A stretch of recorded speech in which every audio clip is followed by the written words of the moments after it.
tinha 32 anos quando aceitei cuidar de uma cabana bem no meio das montanhas Apalaches. Ela pertencia ao tio de um cara com quem eu trabalhava, um sujeito chamado Darren. A gente não era próximo, só aquele tipo de colega que se cumprimenta com a cabeça no corredor e de vez em quando troca alguma piada boba durante uma reunião. O tio dele tinha morrido de repente, ataque cardíaco ou algo assim. A família não tinha tempo nem disposição para ir até lá imediatamente e resolver as coisas da propriedade. Eles só queriam alguém para ficar lá por um tempo, manter o lugar ocupado até conseguirem organizar tudo e passar pelos pertences do cara. Basicamente, vigiar a cabana. Acho que Darren chamou isso de dar uma olhada nas coisas, o que parecia algo bem inofensivo. Imagino que eu aceitei porque pensei que seria uma boa pausa. Naquela época, meu apartamento parecia pequeno demais, o trabalho estava arrastado, e a ideia de passar alguns dias quietos no meio do mato parecia quase relaxante. Sem e-mails, sem reuniões, sem vizinhos barulhentos, só eu, alguns livros, talvez algumas bebidas à noite e ninguém por perto para incomodar. Na minha cabeça eu imaginava uma cabana rústica com tábuas rangendo, uma fogueira do lado de fora, algo que você veria num catálogo antigo de camping. Eu não fiz muitas perguntas. Esse foi meu primeiro erro. Chegar até lá já foi mais complicado do que eu esperava. Darren me deu um molho de chaves velho e um mapa desenhado à mão numa folha de caderno, o que deveria ter sido o meu segundo aviso. Eu dirigi passando por uma cidadezinha chamada Hollow Glen, que não era muito mais do que um posto de gasolina e um diner. Depois, segui por uma estrada de montanha cheia de curvas que, aos poucos, deixou de ser asfalto e virou cascalho rachado.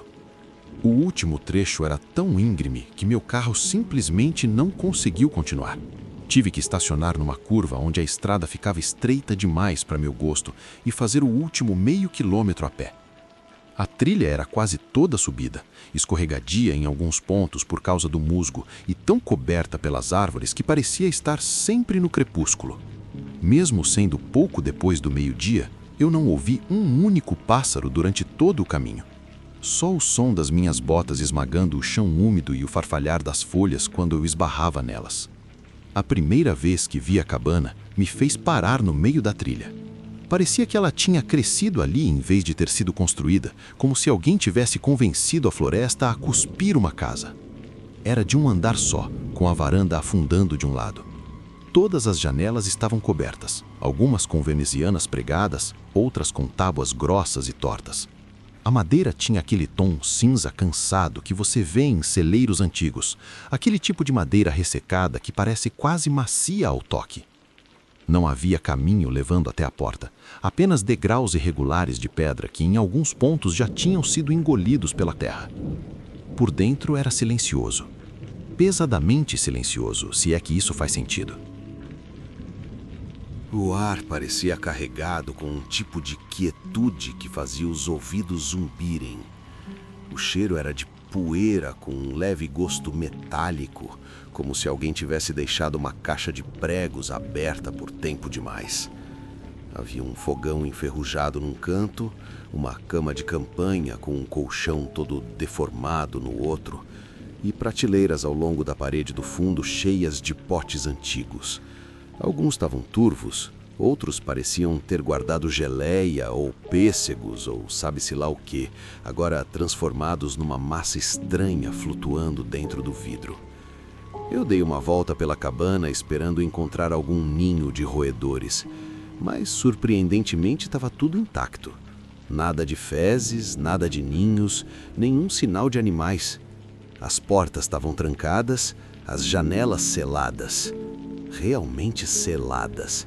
As venezianas tinham sido pregadas pelo lado de fora, e mesmo onde as tábuas pareciam soltas, elas não se mexiam. Para um lugar que estava vazio há anos, não parecia saqueado nem destruído pelo tempo. Parecia apenas congelado. Na primeira noite eu dormi mal. A cama parecia cheia de pedras, e qualquer barulho pequeno, o estalo do fogão antigo se acomodando, o roçar de um galho lá fora me fazia acordar assustado. Eu ficava repetindo para mim mesmo que eram apenas sons de cabana, Madeira velha rangendo, a natureza fazendo o seu trabalho. Mas por volta das 3 da manhã eu me vi segurando a lanterna e encarando a porta, como se estivesse esperando alguém bater. Na manhã seguinte, saí com uma xícara de café instantâneo na mão e parei no meio do passo. A terra ao redor da cabana estava coberta de pegadas. Pés descalços, nada de sapatos, nada de botas, apenas impressões largas e profundas afundadas no solo. Mesmo sem ter chovido, elas formavam um círculo ao redor da cabana, como se alguém tivesse andado em volta dela a noite inteira. Uma das partes mais estranhas, era como elas eram perfeitamente espaçadas. Não pareciam apressadas nem aleatórias, apenas passos lentos e deliberados, dando voltas e mais voltas ao redor da casa. Eu segui as pegadas alguns metros mata adentro, o coração já batendo forte. E então, elas simplesmente terminaram.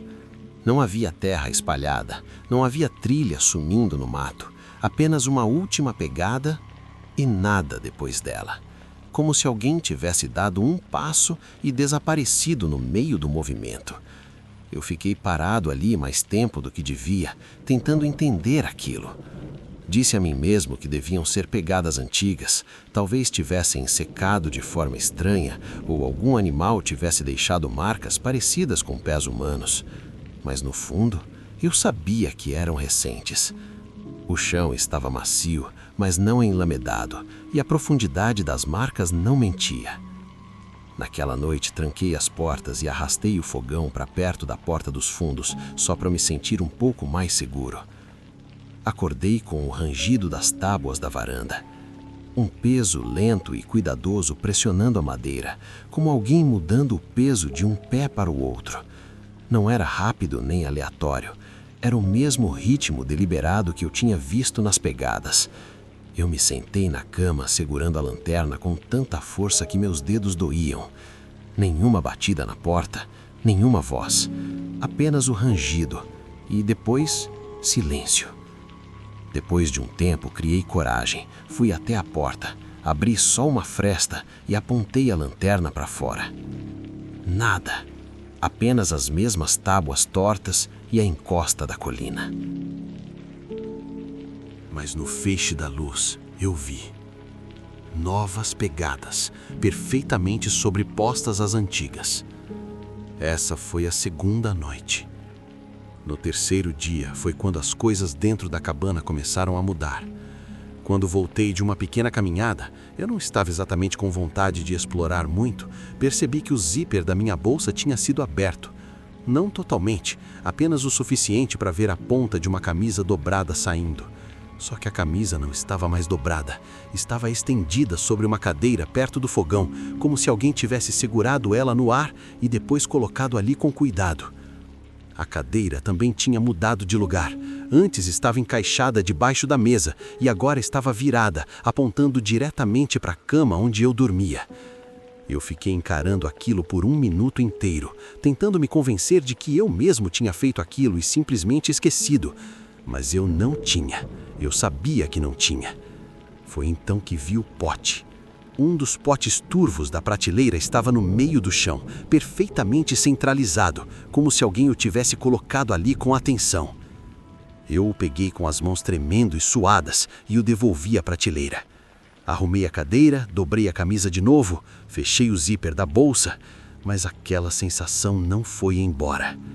Aquela sensação de que algo ainda estava no mesmo cômodo que eu, só que fora do meu campo de visão, observando como eu reorganizava tudo. Naquela noite, sentei na cama com a lanterna acesa e nem tentei fingir que ia dormir. Fiquei assim por horas. Em algum momento, minhas pálpebras ficaram pesadas demais. A próxima coisa que lembro foi acordar com o som de vidro raspando no chão. Um dos potes estava rolando, deitado de lado, girando lentamente como se alguém tivesse acabado de dar um peteleco nele com o dedo. Eu congelei, observando enquanto ele batia de leve contra as tábuas do piso. Então movi a lanterna e vi a cadeira de novo.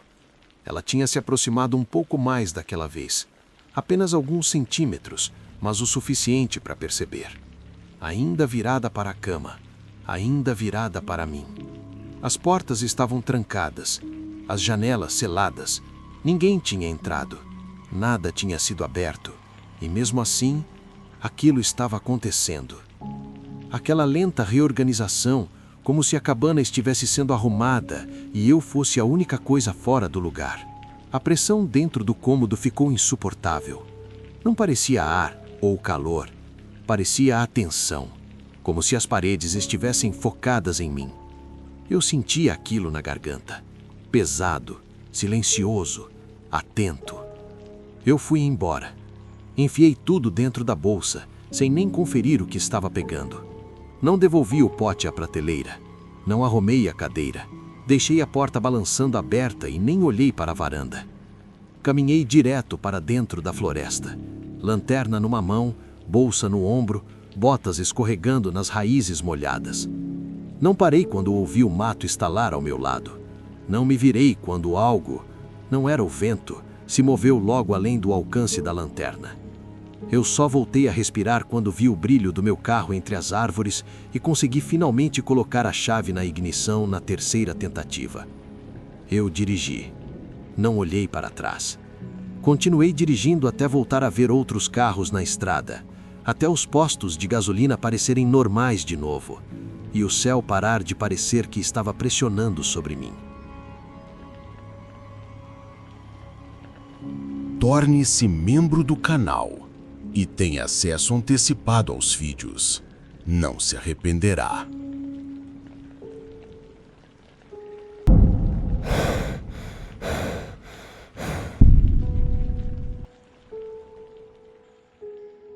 Nós estávamos caçando peru selvagem, só eu e meu primo Darren, lá no meio das montanhas além do Lago Breen.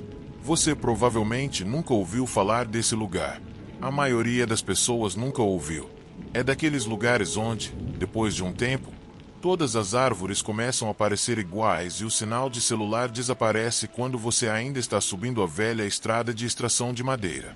E é justamente por isso que a gente vai até lá. Paz e silêncio. Sem distrações. Só alguns dias para esvaziar a cabeça. Naquela manhã saímos cedo. Darren sempre insiste que o melhor momento para se mexer é pouco antes do nascer do sol. Quando ainda está frio demais para pensar direito e suas botas já ficam encharcadas de orvalho nos primeiros 10 passos. Tínhamos alguns pontos marcados da temporada passada. Mas cerca de 1 hora depois de começar a caminhada, ele saiu da trilha. Disse que achou que tinha ouvido alguma coisa. O que encontramos não foi um peru. Foi uma cabana. O telhado era baixo. Parte da estrutura parecia afundada no chão e ela estava quase completamente escondida atrás de um emaranhado de pinheiros e arbustos. Parecia que a floresta tinha engolido aquele lugar há muito tempo. Para ser sincero, eu provavelmente teria passado direto sem perceber se Darren não tivesse parado e apontado. A madeira estava cinza e desgastada pelo tempo. Faltavam telhas no telhado, como dentes arrancados. As janelas tinham virado apenas pedaços de vidro opaco cobertos por camadas de sujeira. Darren sorriu como uma criança que tinha encontrado um forte secreto. Aposto que tem aguardente escondida aí dentro. Ele disse. Eu não ri. Na mesma hora senti um aperto estranho no peito. E nem sabia explicar por quê. Era aquele tipo de sensação que você tem quando entra em um cômodo e sente que algo ruim aconteceu ali. Estava silencioso. Sim. Mas não era um silêncio tranquilo. Era mais como aquela pausa antes de alguma coisa começar. Darren empurrou a porta. Não precisou de força. A madeira da moldura estava apodrecida ao redor das dobradiças, e a porta inteira cedeu para dentro com um gemido cansado. Eu entrei logo atrás dele. O ar estava parado, mas velho. Não era só cheiro de mofo, era pesado, como se não circulasse ali havia anos. Pisamos em um chão coberto de poeira. Não aquela camada fina que você encontra em sótãos, mas uma camada grossa e intacta que fazia um leve estalo sob nossas botas. Foi então que eu vi as pegadas. Eram pés descalços, humanos, claros demais para serem antigos. Dava para ver o calcanhar, o arco do pé, até os dedos. Começavam logo na entrada e iam direto até o canto mais distante do cômodo principal. e então simplesmente paravam. Não havia nada naquele canto. Nenhuma porta, nenhum móvel, só as tábuas velhas do chão, tortas pelo tempo e pela umidade. Eu fiquei parado olhando aquilo por tempo demais, tentando encontrar alguma lógica. Cheguei até a olhar para cima, imaginando se alguém poderia ter subido para um sótão ou passado por algum alçapão, mas não havia nada acima de nós além das vigas do telhado. Darren deu de ombros. Provavelmente algum andarilho dormiu aqui uma vez. Nada demais, mas eu sabia que a poeira contava outra história. Pegadas tão nítidas não ficam assim se forem antigas. Eu não falei isso em voz alta. Apenas concordei com a cabeça e deixei ele continuar explorando. Nós nos separamos, mais por hábito do que por decisão. Ele foi por um corredor que levava para o fundo da cabana. Eu fiquei na sala principal e entrei no que parecia ser a cozinha. Tudo era velho, mais velho do que nós dois, mas não parecia apenas abandonado. Parecia interrompido. O fogão ainda estava cheio de lenha que nunca foi queimada. Havia potes abertos sobre a mesa, com o conteúdo evaporado e transformado em cristais. Outros estavam bem fechados, com tampas enferrujadas e inchadas. As prateleiras estavam cheias de recipientes de vidro, alguns com um líquido amarelado dentro. Em alguns deles, vi coisas que preferi não observar por muito tempo. Em um parecia ver algo como uma pequena mão. Em outro, um nó pálido que lembrava raízes ou tendões. Eu fui para o cômodo seguinte, talvez um quarto. Pelo menos havia a estrutura de uma cama ali. O colchão estava rasgado. Não cortado, rasgado. O tecido aberto como se tivesse sido rasgado por dentro. O enchimento estava espalhado pelo chão, puxado para fora como se algo tivesse escavado ali. Quanto mais eu olhava, mais desesperado aquilo parecia. Foi então que notei a parede atrás da cama. Arranhões, marcas longas cravadas na madeira. Não eram uniformes. Algumas rasas, outras profundas, largas. Não pareciam ter sido feitas por faca ou ferramenta. Pareciam marcas de dedos. Dedos humanos. Foi aí que eu chamei por Darren. Nenhuma resposta. Chamei de novo, mais alto. Ainda nada. A casa não era grande, mas o som não se espalhava ali dentro. Ele simplesmente morria no ar. Voltei para a cozinha com cuidado para não mexer em nada. E então vi as pegadas novamente. Só que agora havia mais. Um segundo rastro tinha aparecido. Mesmo tamanho, mesmo formato, mas mais recente. A poeira levantava nas bordas como se alguém tivesse acabado de caminhar sobre farinha. Elas começavam no mesmo canto de antes, mas agora iam em direção à porta dos fundos. Aquelas pegadas não estavam ali antes. Eu tinha certeza. Eu mesmo tinha parado exatamente naquele lugar. Meu corpo inteiro ficou rígido. Os braços dormentes, o peito apertado, a respiração curta. Dei alguns passos para trás e saí para fora da cabana. Comecei a gritar pelo Darren. O clareira estava vazia. As árvores se mexiam, mas não havia vento. Nada se movia. Então ele surgiu correndo no meio do mato, tropeçando, quase caindo. Ele estava pálido, com os lábios rachados e os olhos vidrados. No começo não disse nada, apenas se curvou para frente com as mãos nos joelhos, os dedos tremendo. Quando finalmente olhou para mim, a voz dele falhou. Algo estava chamando meu nome. Eu esperei ele continuar. Ele disse que a voz vinha de trás dele. Depois do outro lado. Depois mais perto. Em um momento parecia até a minha voz. Como se fosse eu chamando. Ele tremia sem parar. Não era algo dramático. Era constante.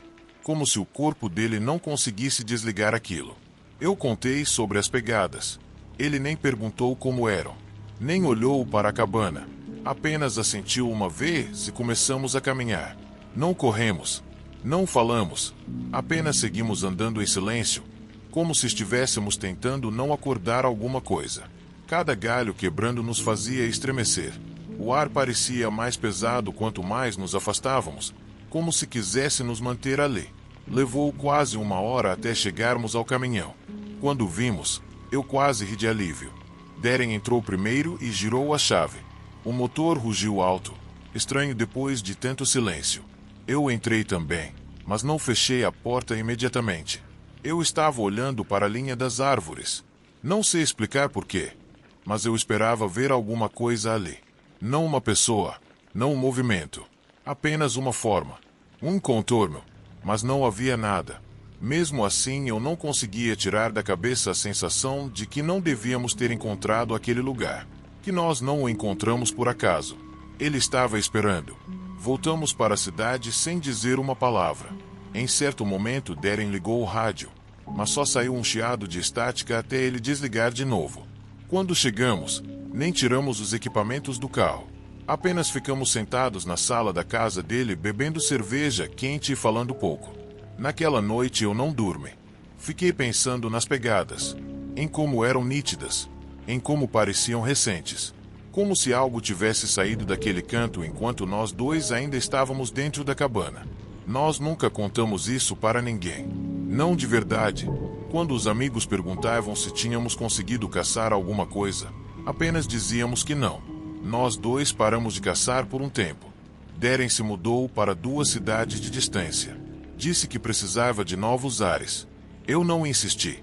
Quanto a mim, nunca mais voltei àquela serra. Mesmo que tentasse, acho que nem conseguiria encontrar o lugar de novo. A floresta engoliu tudo de volta. Mas às vezes, quando está muito quieto e eu estou sozinho, ainda consigo ver aquelas pegadas, claras como o dia, e não consigo parar de me perguntar o que mais estava naquele canto.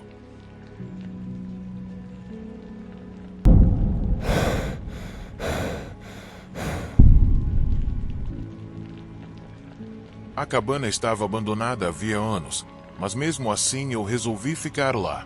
Um cara que trabalhava comigo, o Jordan, disse que o tio dele era o dono. Segundo ele, era só uma pequena construção escondida lá no alto de uma crista nas colinas do sul da Virgínia Ocidental, bem no meio das montanhas.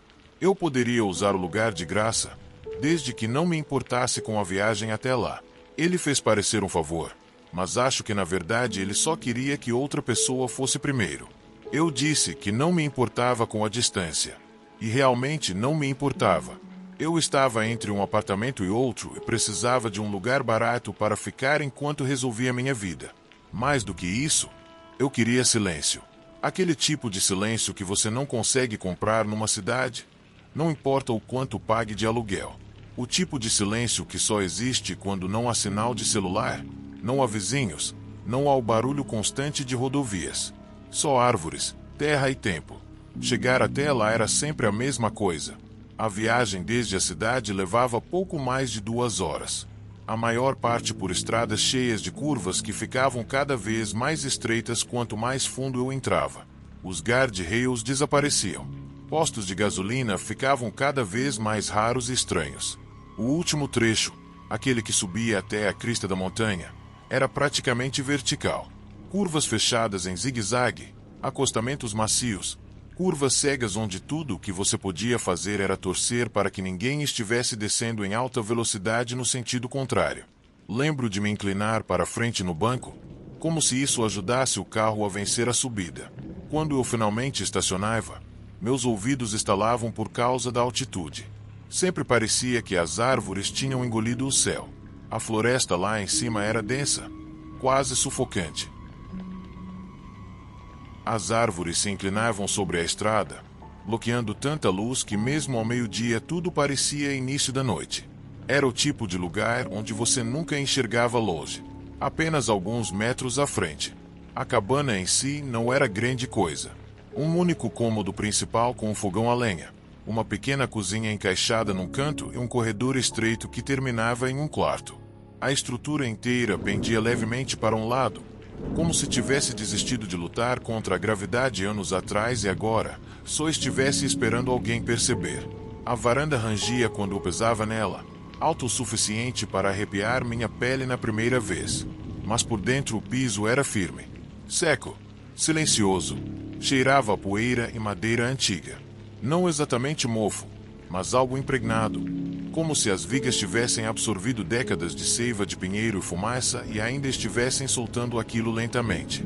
Não havia isolamento térmico, nem aquecedor além do fogão a lenha. Não havia água encanada, a menos que eu descesse até o riacho e enchesse um balde. Mesmo assim eu gostei do lugar. Era simples. Servia exatamente para o que eu precisava. Passei a primeira noite desempacotando, acendi o lampião e conferi a pequena despensa.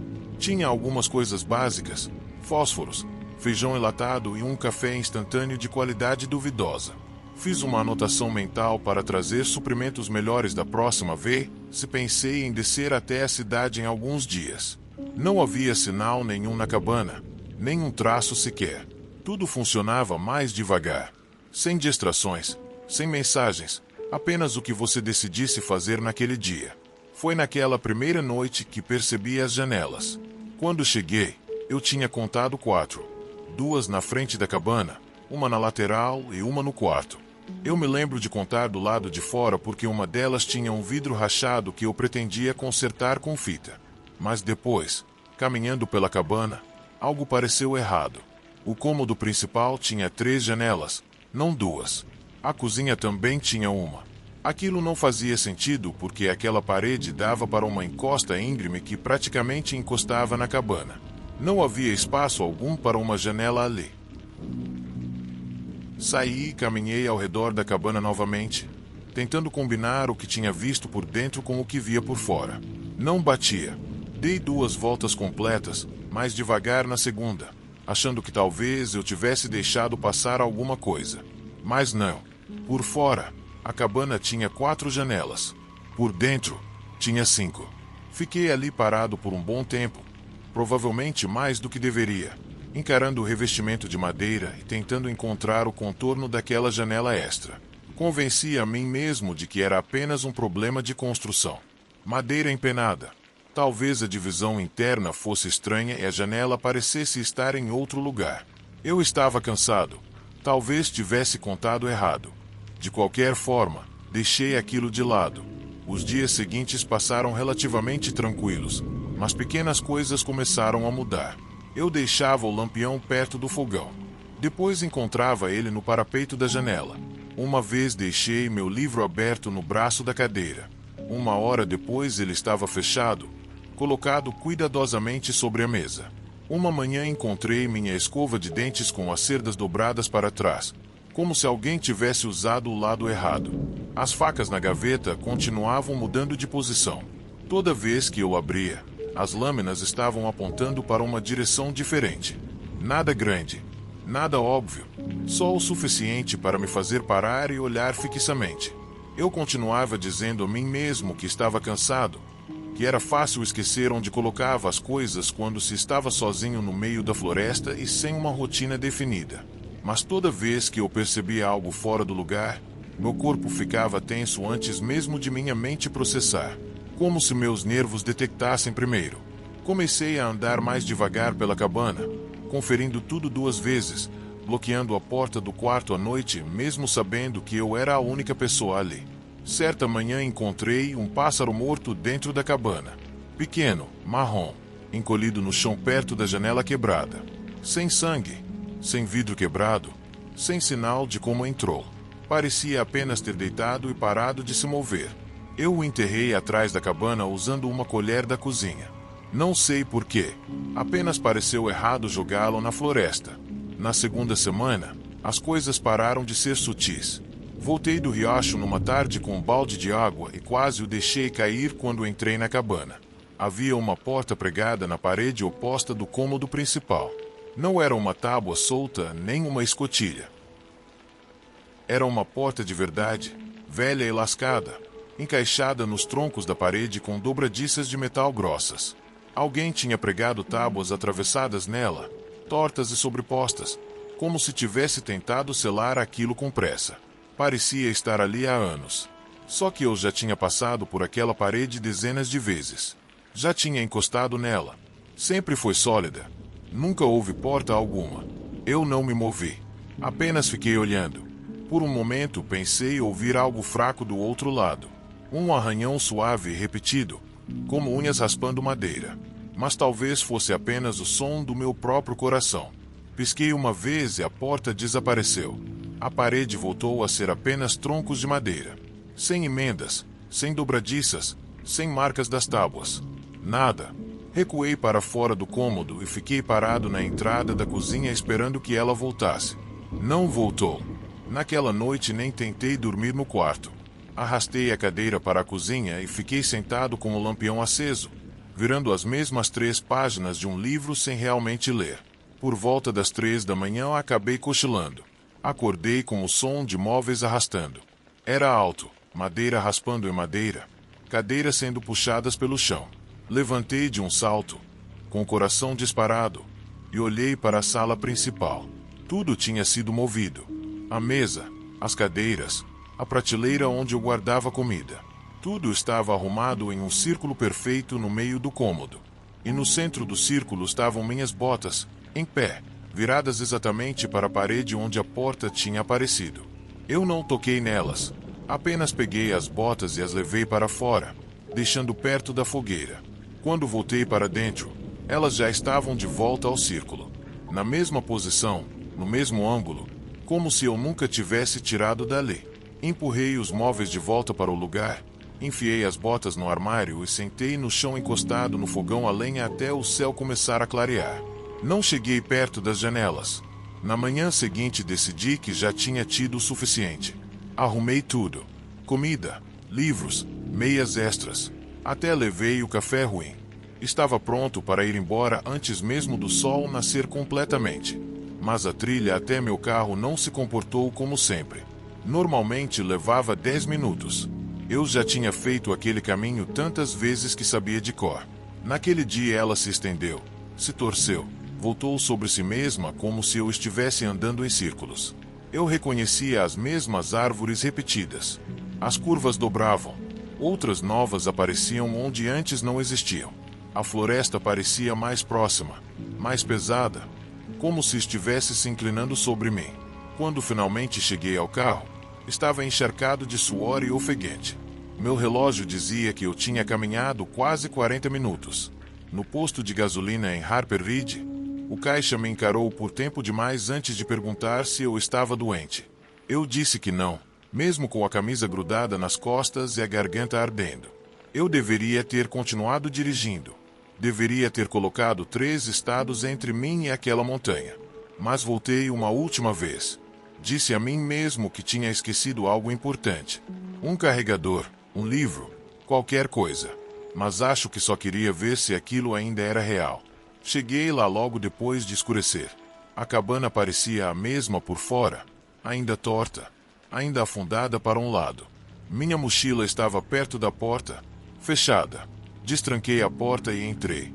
Só que eu não entrei na cabana. Entrei em outro cômodo, idêntico em todos os detalhes. O mesmo fogão, o mesmo lampião, a mesma cadeira torta. Minha mochila também estava ali, sobre a mesa, como se estivesse esperando por mim. Eu não me mexi, não pisquei, apenas recuei, fechei a porta, tranquei e saí pela janela do quarto. Arranhei o braço, rasguei a camisa num prego e deixei a mochila cair na terra antes de me jogar para fora atrás dela. Não parei de correr até estar dentro do carro, com as portas trancadas e o motor ligado. Só olhei para trás uma vez pelo retrovisor. A cabana ainda estava lá, mas as janelas tinham desaparecido. Todas elas, apenas paredes lisas, como se a cabana tivesse se fechado completamente. Eu não parei de dirigir até o amanhecer.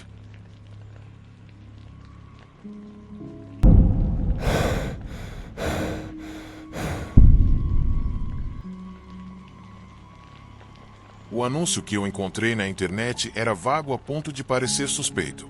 Havia talvez 4 fotos borradas no total, e nenhuma mostrava a cabana inteira. Apenas cantos, parte do telhado, um trecho da floresta. Não havia endereço exato até depois da reserva ser confirmada. Nenhuma avaliação, nem sequer um nome real do anfitrião. Apenas as iniciais JW. E na descrição havia apenas uma frase: estadia remota para hóspedes que precisam de total privacidade. Eu ri quando li aquilo. Era exatamente o que eu estava procurando. A vida tinha estado barulhenta por um tempo. Barulhenta demais. Entre o estresse do trabalho, amigos exigindo mais do que eu podia dar e uma família que nunca soube quando parar de se meter, eu tinha chegado ao ponto de não querer falar com absolutamente ninguém. Eu não queria mensagens amigáveis perguntando se estava tudo bem, nem frases motivacionais enviadas às 2 da manhã. Eu queria silêncio. Eu queria distância. Eu queria desaparecer por uma semana sem precisar explicar nada. Então a falta de detalhes não me assustou. Na verdade, foi justamente o que me puxou para aquilo. Chegar lá, por outro lado, foi outra história. O GPS desistiu uns 10 minutos antes de eu chegar. Depois disso tive que confiar nas instruções vagas do anfitrião. Fique à esquerda na bifurcação. Vire no terceiro toco perto da pedra branca em cima. Passe pela árvore oca. Você vai ver a cabana eventualmente. Claro, a estrada, ou o que um dia já foi uma estrada, parecia não receber manutenção há décadas. Começou como cascalho, virou terra batida e depois uma mistura confusa de lama e pedras que fazia meus pneus escorregarem e gemerem como se estivessem implorando para voltar para a civilização. As árvores ficavam mais densas quanto mais eu avançava, galhos batendo nas janelas como se estivessem tentando olhar dentro do carro. Em certo ponto, parei e desci para remover um galho caído grande demais para passar por cima. Quando finalmente cheguei à cabana, meus nervos já estavam à flor da pele. Ela era menor do que eu imaginava. Uma construção baixa feita de toras escuras, algumas quase negras, não pintadas, apenas envelhecidas ou queimadas pelo tempo. O telhado era um remendo de placas de metal pregadas sobre o que provavelmente já foi um telhado de telhas de verdade. Agora parecia que alguém tinha consertado tudo com pedaços de sucata que encontrou por perto. Tinha aquela varanda caída que faz você se perguntar se um passo errado não vai te fazer atravessar as tábuas direto. Mas ela estava ali, de pé, e seria minha durante aquela semana. Por dentro, a cabana era simples, mas utilizável. Uma cama de campanha encostada na parede. Um pequeno fogão a lenha no canto com uma chaleira amassada em cima. Uma mesinha com uma única cadeira. Não havia banheiro. Apenas um sanitário de compostagem num pequeno galpão lá fora. O que, posso dizer, não tem nada de charmoso depois que escurece. O único espelho da cabana estava preso estranhamente alto na parede. Ficando na ponta dos pés, eu mal conseguia ver minhas sobrancelhas nele. Quem instala um espelho assim? Mesmo assim, disse a mim mesmo que não importava. Eu não estava ali por luxo. Eu estava ali por silêncio.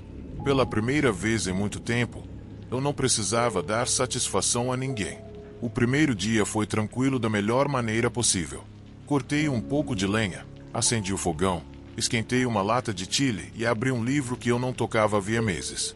Fiquei sentado na varanda por um tempo observando as árvores balançarem. Sem sinal de celular, sem vizinhos, apenas pássaros e vento. E aquele tipo de quietude vibrante que você esquece que existe quando vive perto de uma cidade. Naquela noite fui dormir pensando que talvez tivesse feito a escolha certa ao vir para aquele lugar. E então algo estranho aconteceu. Não foi dramático nem assustador, apenas estranho. Deitado na cama, eu conseguia ver pela janela dos fundos onde a floresta subia pela encosta atrás da cabana. Quando cheguei, lembro de ter notado uma espécie de torre de caça lá no alto da colina. Aquilo chamou minha atenção porque estava inclinada para um lado, como se estivesse ali havia tanto tempo que estivesse afundando no morro. Mas quando olhei pela janela novamente antes de dormir, ela tinha desaparecido. Simplesmente não estava mais lá. Imaginei que tinha me lembrado errado. Talvez tivesse visto um toco de árvore ou alguma sombra e pensado que era uma torre. Disse a mim mesmo que estava cansado. Deixei para lá, fechei a cortina e dormi. Na manhã seguinte, porém, ela estava de volta. No mesmo lugar, com a mesma inclinação estranha. Aquilo despertou minha curiosidade. Fiz café, vesti minha jaqueta e subi a encosta para dar uma olhada. Não era uma caminhada longa, talvez 5 minutos morro acima, mas o ar lá parecia mais pesado, como se não tivesse se movido há muito tempo. Quando cheguei à torre de caça, algo pareceu errado. Ela parecia nova. Quero dizer, nova mesmo. A madeira estava clara, limpa, áspera nas bordas. Os pregos ainda brilhavam. Passei a mão por uma das vigas de suporte e ganhei uma farpa. Era assim de recente. Subi lá esperando encontrar embalagens velhas, cápsulas de bala, qualquer coisa que as pessoas normalmente deixam nesses lugares. Mas estava impecável.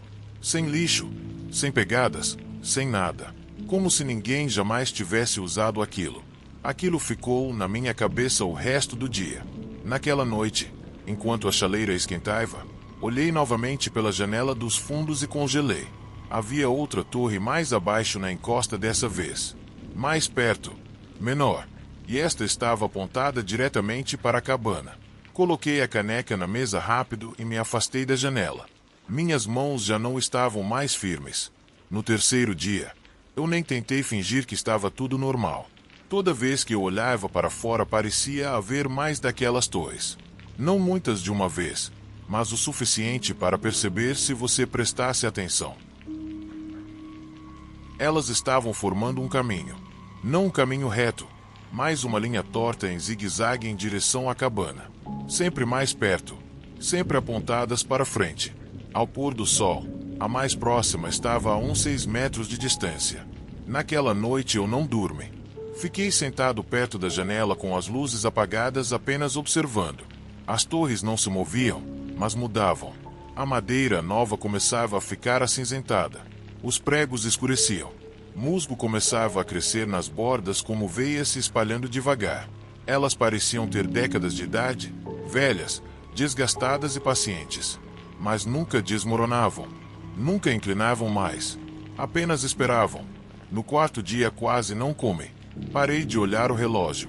Toda janela que eu olhava tinha uma torre à vista. Algumas altas nas árvores, outras baixas, meio afundadas na terra. Parei de contar. Qual era o sentido?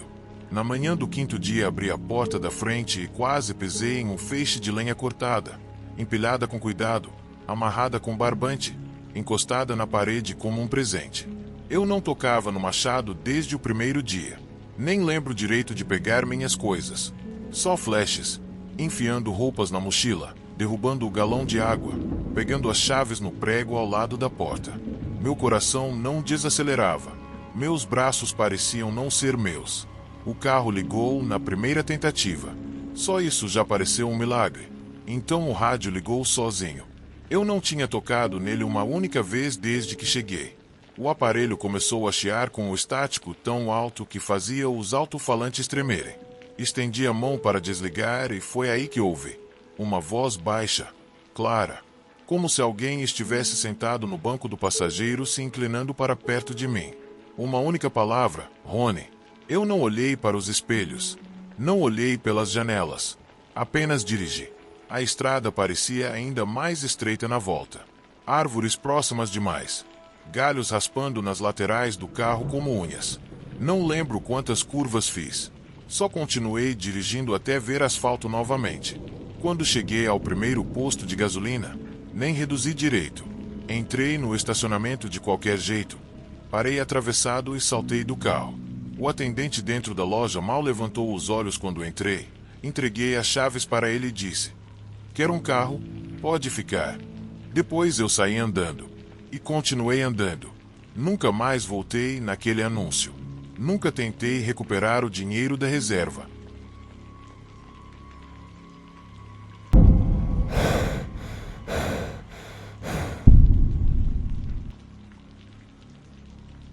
Minha prima Mara e eu estávamos morando em um duplex antigo na periferia de Claremont, uma cidadezinha tranquila no interior do estado de Nova York.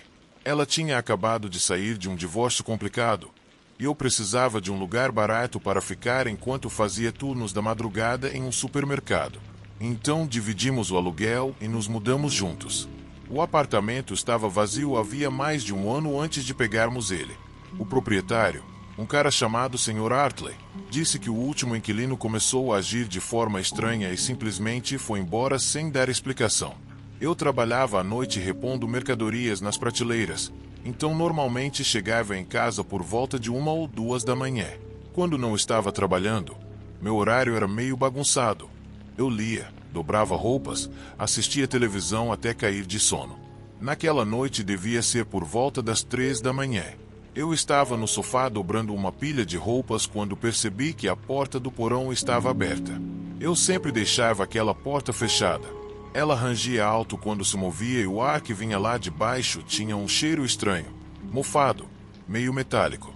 Imaginei que a Mara tivesse descido lá e esquecido de fechar. Caminhei até lá para fechar a porta, mas parei antes de tocar na maçaneta.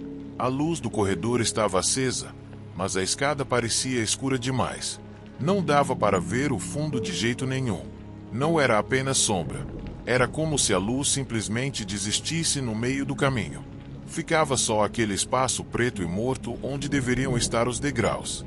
Fiquei parado ali por um segundo olhando como um idiota. Depois disse a mim mesmo para parar de drama e fechar logo a porta. Alguns minutos depois ouvi um barulho suave de arrastar vindo da cozinha. Lento e constante, como se algo estivesse sendo puxado pelo piso de azulejo. Congelei por um instante, depois levantei e fui verificar. Nada. A porta dos fundos estava trancada. As cadeiras estavam encaixadas na mesa.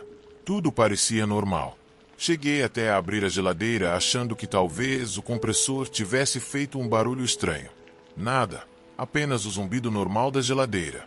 Ignorei aquilo e subi para o quarto. Por volta das 4:30 ouvi o som novamente. O mesmo arrastar, mas dessa vez ele parecia vir pelo corredor em direção ao pé da escada. Sentei na cama imediatamente, o coração batendo forte na garganta, apenas escutando. O barulho parou. Então ouvi um único rangido, como se alguém tivesse colocado peso no primeiro degrau da escada. Não me mexi. Nada veio depois. Nenhum passo, nenhum outro som. Depois de uns 5 minutos me levantei devagar e me inclinei sobre o corrimão. A escada estava vazia, mas a porta do porão estava aberta outra vez. Não totalmente, apenas o suficiente para deixar aparecer uma fresta de escuridão. Eu não desci. Tranquei a porta do meu quarto, voltei para a cama e fiquei lá até amanhecer. Na manhã seguinte, Mara já estava na cozinha. A primeira coisa que ela disse foi: "Você desceu no porão ontem à noite?" Eu disse que não.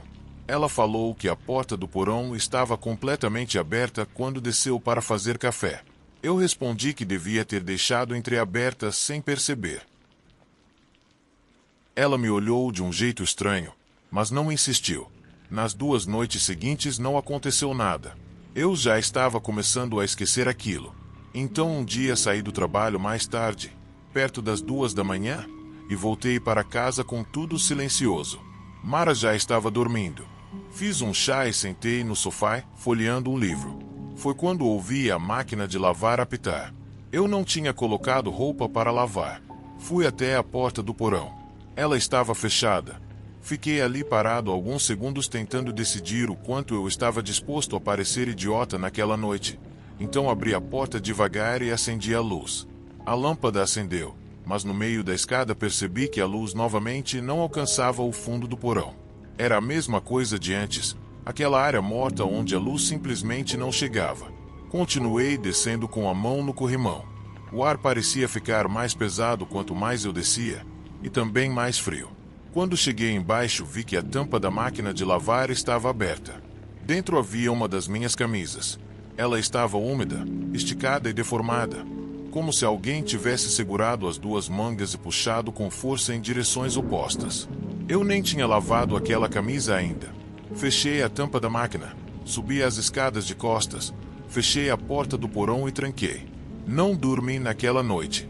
Depois disso, as coisas começaram a mudar de maneiras difíceis de explicar. Gavetas apareciam meio abertas. Meus livros estavam fora de ordem. Alguns de cabeça para baixo, outros empilhados de forma diferente de como eu tinha deixado. Um dia encontrei um bilhete na geladeira escrito com a minha própria letra, mas eu não lembrava de ter escrito. Só dizia: "Deixe a porta fechada." Finalmente tentei conversar com Mara sobre isso.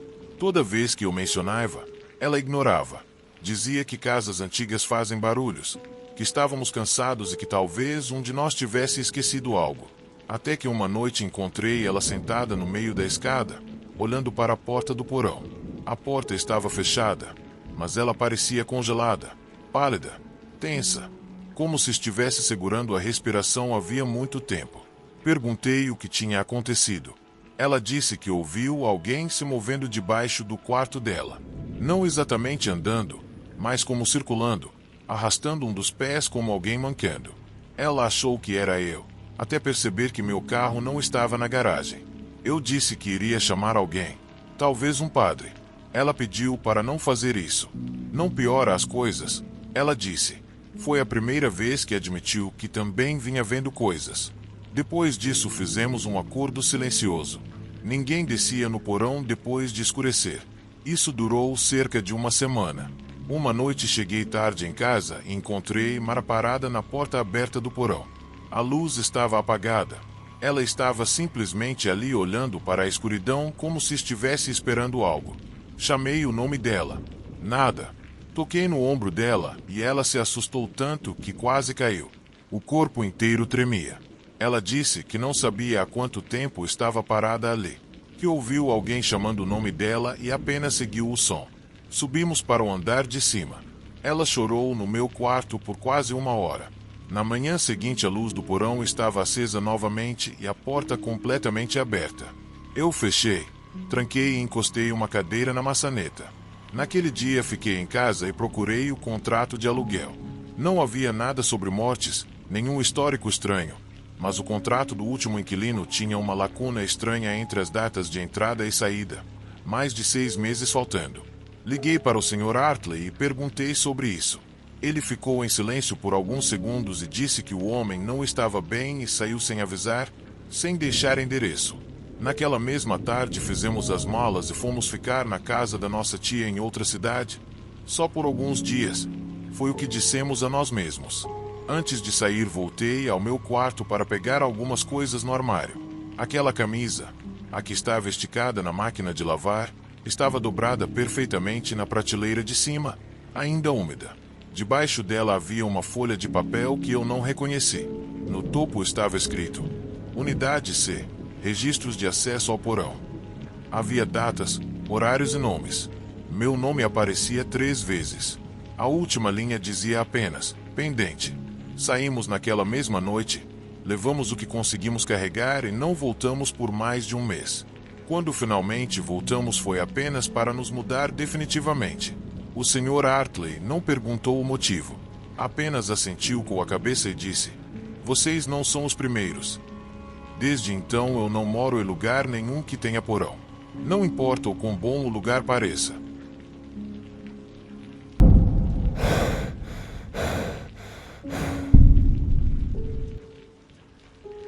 Trabalhando no turno da noite como coordenador de admissões em uma clínica de cuidados prolongados no interior de Kentucky, eu achava que já tinha me acostumado com o silêncio estranho daquele prédio antigo. O lugar tinha uma história esquisita. Décadas antes tinha sido um hospital de tuberculose. Nos anos 80 reformaram tudo. Pintaram as paredes, instalaram elevadores e transformaram em um centro de reabilitação geriátrica. Mas vários detalhes do passado ainda estavam ali. Corredores longos que terminavam em paredes de tijolo onde antes ficavam alas de quarentena. Portas que pareciam não ser abertas há décadas e um clima pesado que ninguém conseguia explicar direito. Fiquei nesse trabalho apenas 6 meses. O serviço em si não era o problema. Eu lidava bem com papelada, horários madrugada adentro e até com familiares difíceis. O problema era o prédio. Algo nele parecia sempre permanecer no ar. Como se a história do lugar nunca tivesse realmente ido embora. Uma noite específica ainda me persegue até hoje. Havia uma residente chamada Ruth, 87 anos, uma mulher pequena, mal chegava ao 1,5 metros, mas com uma presença enorme. Ela era afiada, direta, não fazia questão de agradar ninguém e tinha um jeito de olhar para as pessoas como se já soubesse exatamente quais eram as fraquezas delas. A maioria dos funcionários evitava conversar muito com ela.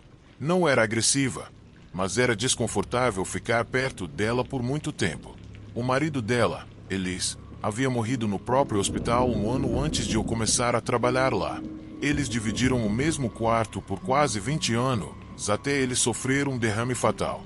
Algumas enfermeiras mais antigas contavam que Ruth praticamente não chorou quando ele morreu. Ela ficou sentada horas olhando pela janela, murmurando coisas sozinha. Depois disso, nunca parou de falar dele, mas não da forma que as pessoas esperavam. Ela não dizia que sentia saudade. Em vez disso, repetia frases estranhas sobre como ele não tinha descansado direito ou como não teve chance de se despedir. A equipe sempre ignorava, dizendo que era só idade avançada misturada com amargura. Era a explicação padrão para qualquer coisa estranha naquele prédio. Se uma luz piscava ou alguém dizia sentir que estava sendo observado, a resposta era sempre um prédio antigo. Numa quinta-feira fria e úmida de março, por volta das 2h30 da manhã, o painel de incêndio perto da recepção disparou. Alarme falso. Quarto 214. O quarto de Ruth. Eu estava no escritório com Geis, uma CNA nova no turno da noite, uma garota de pouco mais de 20 anos, ainda otimista demais para trabalhar de madrugada. Quando o alarme tocou, nós duas fomos verificar.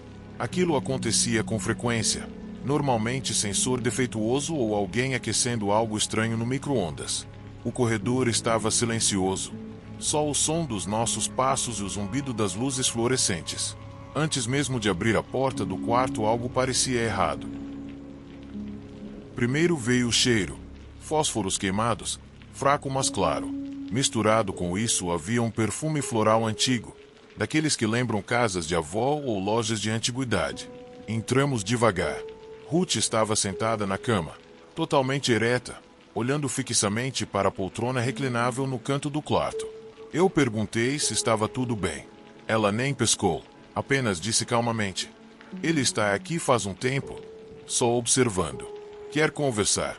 Geis tentou falar com aquela voz suave que cuidadores usam com pacientes confusos, perguntando se Ruth sabia onde estava. Ruth respondeu sem tirar os olhos da cadeira: "Isso não é verdade. Ele estava aqui antes de vocês entrarem." O quarto parecia menor naquele momento, mais pesado. Eu olhei para a poltrona. Nada ali. Apenas a cadeira bege padrão de todos os quartos. Mesmo assim, Ruth não desviava o olhar. Perguntei se ela queria água ou ajuda para deitar novamente. Foi então que ela olhou para mim. O rosto dela parecia cansado de um jeito que eu nunca tinha visto. Não irritado nem teimoso, apenas esgotado. "Ele não consegue descansar," ela disse. "Ele precisa que alguém o veja. Só uma pessoa." Nesse momento a poltrona rangeu. Não foi alto. Foi só um pequeno estalo, como o som de alguém mudando de posição depois de ficar sentado por muito tempo. Geis deu um passo para trás. Eu vi a mão dela se mexer nervosamente, como se estivesse pensando em segurar a minha ou simplesmente sair correndo. Meu peito estava apertado e o ar parecia pesado. Ruth falou mais baixo: "Ele morreu com raiva, sozinho. Não me deixaram ficar com ele. Mas ele está tentando de novo." Então ela fez um pequeno gesto de cabeça em direção à cadeira, como se estivesse permitindo algo. Pedi para Geis buscar a supervisora de enfermagem. De repente parecia muito necessário ter outra pessoa ali. Geis saiu rápido.